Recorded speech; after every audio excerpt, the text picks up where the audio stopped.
Alright! Yan sa mga kabagis, Jubilito TV official po at eto na naman po muli ang isang edisyon ng ating reaction video mga kalingap at kabagis, no? Pero bago po ang lahat, may galap shoutout po muna kay Kuya Val Santos Matubang, Ate Edna Vlogs at kay Kalingap Rab, na kung saan mga kalingap at kabagis ay ini-enjoy po nila ang pagbabakasyon po nila dito po sa Baguio City dahil nga po sinelebrate po ang kaarawan po ng ama ng Kalingap at muli po belated happy birthday po kay Kuya Val Santos Matubang. So ito na nga mga kalingap at kabagis, usapang suspension po tayo, no? Dahil for today's reaction video, gawa lang po natin ng reaksyon at muli po pagbibigay ng opinion dito nga po sa nangyaring, sa mga hindi pa po nakakaalam mga kalingap at kabagis, no?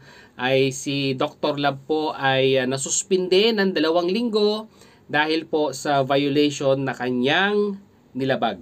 Ano po ba ang kanyang mga violation mga kalingap at kabagis at ano po ba ang nakaabang na penalty po dito sa violation na ito? Pag-usapan po natin yan mga kalingap at kabagis pagkatapos lang po ng isang napakaiksing intro. Narito po yun. Jubilito TV Official. Hello, what's up mga kabagis and kalingap? This is Jubilito TV Official at ito na naman po ang isang edisyon ng ating reaction video.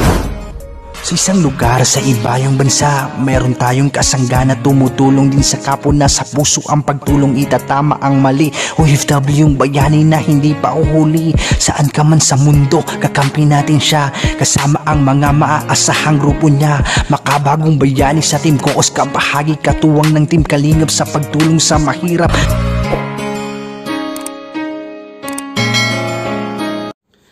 So ayun na nga mga kalingap at kabagis, no? Kagaya ng sinabi ko kanina, usapang suspension, ano ang nakaabang na penalty po dito po kay Dr. Love. Dahil alam naman natin na talagang pinapaigting po ng Mighty Emmy Reactors and Defenders ang sabihin na nating mga rules and guidelines po sa mga kalingap partners natin, no? Nowadays, mapapansin po ninyo na talagang binibigyan na po ng full authority ni Kalingap Rab at ni Kuya Val Santos Matubang si Mama Mighty Emmy at ang kanyang grupo na kinapapaloban po ng inyong lingkod, na kung saan ay talagang gusto po talagang maging maayos at well organized po ang Team Kalingap at ang mga team or Kalingap partners po natin. At kung mapapansin po ninyo, kagaya nga po ng sinasabi ko paminsan-minsan or sa mga live streaming po natin, para po sa mga updated na rules and guidelines po para po sa mga Kalingap partners and reactors, ay bisitahin po natin yung pong YouTube channel ni Ma'am Mighty Emmy at ang kanyang community para maging updated po tayo sa mga rules. At kung meron mang mga lumabag sa mga rules na ito ay nakapost din po sa community ni Ma'am Mighty Emmy. So ito na nga mga kalingap at kabagis, bakit po ba nasuspinde ito pong si Dr. Love dito nga po sa ang tawag dito pamumuno po ng MERD? Ano po ba yung mga violation na commit ni Dr. Love mga kalingap at kabagis, no? So basahin po natin. Ito po ay inilatag sa GC na mga Kalingap partners po natin kahapon po, na kung saan ito nga pong si Dr. Love, miyembro po ng Kalingap partners po natin, ay nasuspinde ng 2 linggo. Ayan po 2 linggo. At ano po ang offense? Offense number 9 mga Kalingap at kabagis. So ibig po sabihin, pag sinabing offense number 9 ay mag-upload ng video ng less than 24 hours. So ibig po sabihin mga kalingap at kabagis, no, sinuway ni Dr. Love ang pakiusap na mag-stay sila sa diet at mag-scout po. Humabol po siya sa Baguio para mag-vlog at ang nakakalungkot po dito mga kalingap at kabagis ay nauna pa siyang mag-upload kaysa kay Kalingap Rab. At dahil nga po dito mga kalingap at kabagis ay suspendido po siya ng 2 linggo, effective November 20 po mga kalingap at kabagis, no? At kagaya nga din po ng lagi po nating sinasabi na habang sila po ay suspendido ay hindi po siya po pwedeng makisalamuha sa ibang Kalingap partners natin mula 8 AM hanggang 5 PM po. Working hours po yun mga kalingap at kabagis. At Dahil pag ginawa niya po 'yon ay masususpindi din po, no? Yung taong kanyang kinahalubilo during working hours, yung Kalinga partners po natin. At hindi po pwedeng habang suspendido po ay hindi po pwedeng i-content ang Kalingap. At dito po ay medyo may kabigatan dahil nga po mga Kalingap at Kabagis ay mayroon din pong multang nagkakahalagang 5,000 piso. Ito pong ginawa ni Dr. Lab. At ang pera pong ito mga Kalingap at Kabagis ay ipapadala po via GCash kay Belly Ayo po ang treasurer po ng mga Kalingap partners po natin. At si Dr. Lab po ay babalik muli sa Team Kalingap sa December 4, 2023. So, kung mapapansin po ninyo, mga Kalingap at Kabagis, no, parang naabilinan po itong si Dr. Lab, sila Kalingap Tata, na mag-stay sa diet. Pero hindi po natin alam, mga Kalingap at Kabagis, kung ano po talaga yung reason kung bakit po sumunod sa Baguio itong sila Dr. Lab at si Kalingap Tata. No? Siguro po si Kalingap Rab ang makakasagot niyan. Pero sa akin po, mga Kalingap at Kabagis, wala pong issue yung sumunod. Kung sabihin man nila na pinasunod sila ni Kalingap Rab, ay wala pong problema yun, no? Dahil syempre po Kalingap partners po sila at gusto po nilang makasama si Kuya Bal Santos Matubang sa kanyang kaarawan. Pero ang pinag-uusapan po natin dito yung violation po na na-commit ni Dr. Lab, na kung saan ay nauna po pa po siyang nakapag-upload sa kanyang channel. Ito pong pagpunta nila dito po sa Baguio, no? At naunahan pang mag-upload ito pong si Kalingap Rab. So yun yung pinaka main reason mga Kalingap at Kabagis kung bakit po talagang nasuspinde mga Kalingap at Kabagis, no? Ito pong si Dr. Lab.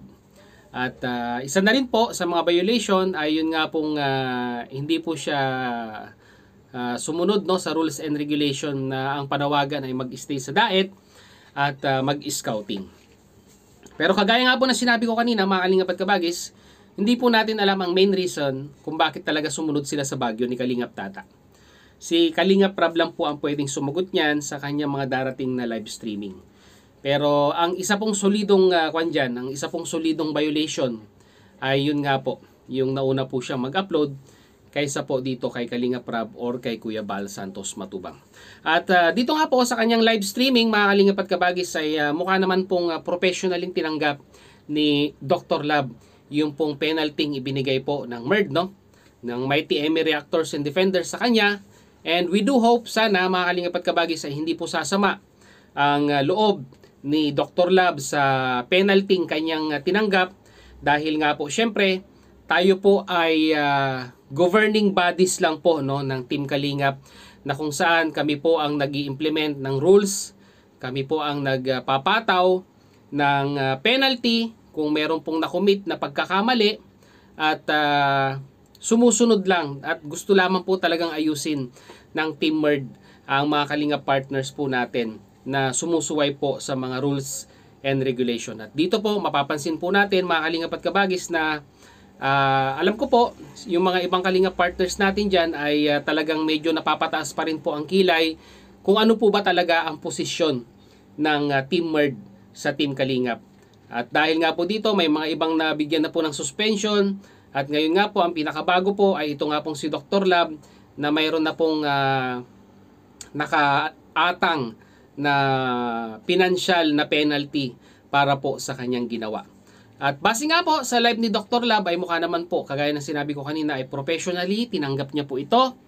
At sana po, no, sa mga sumusuporta din kay Dr. Lab na mga Kalingap netizens din po natin, unawain po natin na ang mga bagay po para po talagang masabi po nating maging organized ay kailangan po meron po tayong sinusunod na rules and guidelines. At kung sino man ang mga nagkamali, kesyo sino ka pa man sa Kalingap world, ika nga, ay dapat po ay sumunod po tayo sa alituntunin, no? Para po sa ikabubuti po ito ng organisasyon. Dahil nga po, sabi nga po nila, narinig ko po ito sa live streaming ni Kalingap Rab na to be a good leader ay kailangan nagpapasakop ka rin po sa iyong mga kinasasakupan.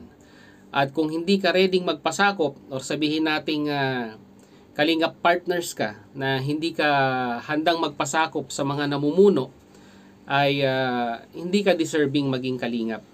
Dahil po ang MERD or ang Mighty Emi Reactors and Defenders ay meron pong basbas ng mag-amang matubang. So once again, mga kalingap at kabagis, Dr. Lab suspindido po ng 2 linggo. At meron pong fine na 5,000 pesos po dahil nga po dito sa nangyaring pag-upload ng nauna pa kay Kalingap Rab at kay Kuya Val Santos Matubang. Tanggap po ba ni Dr. Lab, mga kalingap at kabagis? Panoorin po natin or pakinggan po natin ito pong audio part na ito na kung saan ay nabanggit niya naman po na talagang tanggap niya po ang nangyaring penalty sa kanya. Narito po yun. Grabe nga po, pero susunod tayo, wala po problema. Meron akong penalty na 5,000, babayaran ko rin po yun. Kung ito yung kapalit ng aking pagsunod dito, yung kapalit yung 5,000, wala po problema yan. Nagastusan ka na nga paakyat, pauwi. Magbabayad ka pa ng 5,000, di lalo na tayo na malubi dito.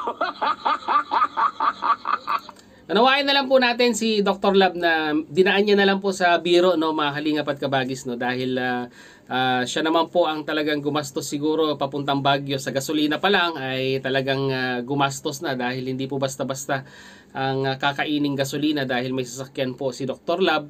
Sama na po natin ang toll gate at iba pa pong expenses. Pero nangyari na po yon at may violation nga po na commit, ay tanggapin na lang po natin, no.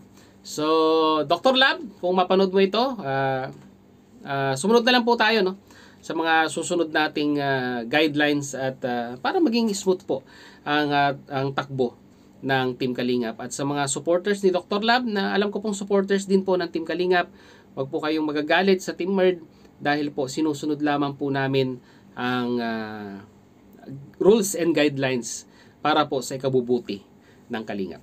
So yun nga, mga kalingap at kabagis, no, muli maraming salamat dahil nga sa dulo po ng ating reaction video ngayong araw na ito ay nasamahan niyo po muli si Jubilito TV Official. At muli po, nagpapaalala po ang inyong host sa mga hindi pa po nakasubscribe sa channel ni Kuya Val Santos Matubang, Ate Edna Vlogs at ni Kalingap Rab.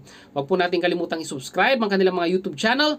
And at the same time, muli po naglalambing din po ang inyong host sa mga hindi pa po nakasubscribe sa channel ni Jubilito TV Official, ay pakita mo po ang subscribe button at ang notification bell para maging updated po kayo sa mga darating nating reaction videos. Once again, this is Jubilito TV Official, proud member ng Kalingap OFW Organic Sponsors or Team Cause at ng Mighty Emi Reactors and Defenders or ang Team MERD. As I always say, mga kalingap and kabagis, peace, God first. God bless po. Bye-bye!